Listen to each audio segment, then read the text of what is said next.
लोकांच्या तक्रारी आहे की शेतीतलं उत्पादन कमी का झालं, कमी का झालं, कमी का झालं. मजुरी वाढत गेली,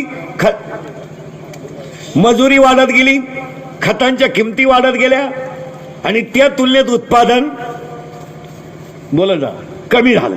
खताच्या किमती वाढत गेल्या, मजूर वर्ग वाढत गेला आणि उत्पादन कमी झालं. याचं कारण काय? What is exact reason behind it? Educated मंडळी जरा ऐका. आपल्या जमिनीमध्ये असणारं पिकासाठी लागणारं जे कॅल्शियम आहे, मॅग्नेशियम आहे, पाण्याचा पीएच आहे, जमिनीचा पीएच आहे, केमिकल युक्त खतांमुळे आणि अतिरिक्त पाण्यामुळे आपल्या जमिनीची उत्पादन क्षमता कमी झाली. हे तुम्हाला कधीही मान्य करावं लागेल. आपण सगळेजण कांदे लावले, पाणी भरायला गेला तर हा पठ्ठ्या पहिली सरी फुटेपर्यंत दुसऱ्या बार देत नाही.